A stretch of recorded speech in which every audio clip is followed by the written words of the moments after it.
Verse 12. On that same night I will pass through Egypt and strike down every firstborn of both people and animals, and I will bring judgment on all the gods of Egypt. I am the Lord.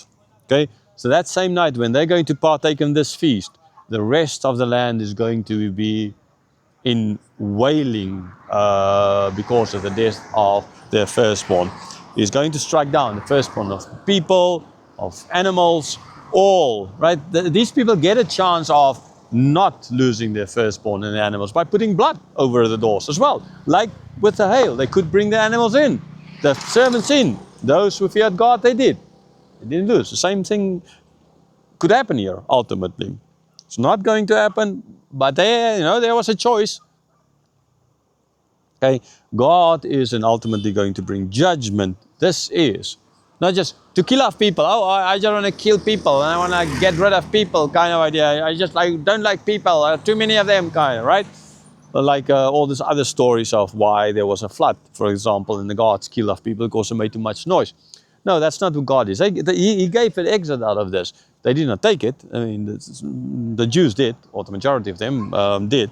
Maybe all of them did. We don't know. But the other side's not. No, this is judgment. Judgment on what they did. And again, like I say, there was an exit clause here. They could have used the blood. And those who did not, they saw already 9 of these plagues. They saw what God can do. They saw how God was defeating their gods one by one by one by one. They could have, they ought to have. It was so clear as daylight. Although this thing all happened now at night, but it's clear as daylight that God is.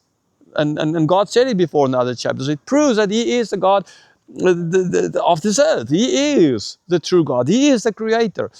Are they going to listen? No, we see though. No, there's lots of people who are going to die. Pharaoh's son, firstborn, is going to die ultimately. Although all the signs were there, although he admitted a number of times, although he knew all of this, although he spoke with, although he saw, still, it could not change him.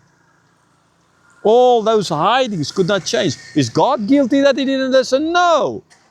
He spoke with him in a loud voice. He didn't listen. So the judgment is coming. The judgment is coming. Not just on Pharaoh, but ultimately on the gods of Egypt. And by death, that main God, that final God, right, who has power, life and death, that God is now ultimately going to be the final one defeated here. Why God can do all of this? Because He is Lord, He's Yahweh, He's this covenant God. He is the one true God. Those other gods, they're just man-made. He is the one true God. Okay, like these houses, man-made. The mountains, God made.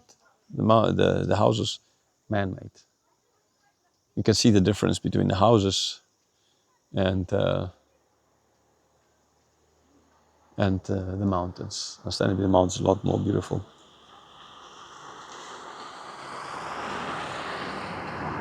Verse 13. The blood will be a sign for you on the houses where you are, and when I see the blood, I will pass over you. No destructive plague will touch you when I strike Egypt. Okay, so this blood is a sign. I just explained from the previous, they could have put the blood up, that was a sign. A sign that the angel will pass and no one will die, like the hail. That is that God, seeing this blood, He will pass over. There's not going to be this destructive plague, this death of the firstborn is not going to befall that house. So again, it's state Egypt, right? But other people, the Egyptians could, like with hail, they could put the blood up. There's a warning. God told Moses, through Moses, God told the Pharaohs one more sign. He told him what's going to happen. The blood now. He could have seen, story spread. Are they going to listen? No. Today, the true Son of God came. The one without blemish, without sin. He died. He lived, He died and rose again. It's clear as daylight. Every day, every minute or every second someone dies, maybe even more than 1 per second these days. And there's always death around us. You can open your eyes. death, destruction, wars everywhere. And God speaking with a loud voice through all of that. The effects of sin, judgment of sin, or just plain our sinfulness. And we still deny that God exists. We still don't want to believe in. Like Pharaoh is going to. And he's going to lose his firstborn son. Right? It's not just your firstborn son, it's eternity in hell. You can't blame God because you want hell. That's just that.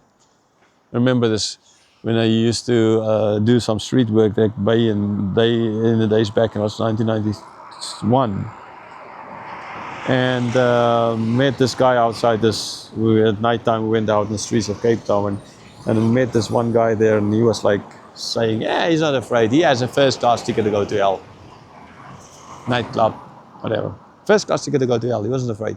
Yes, you're not afraid. You're not afraid. Yeah, you're not afraid now, but the moment you hit that place, well, man, that's going to be too late."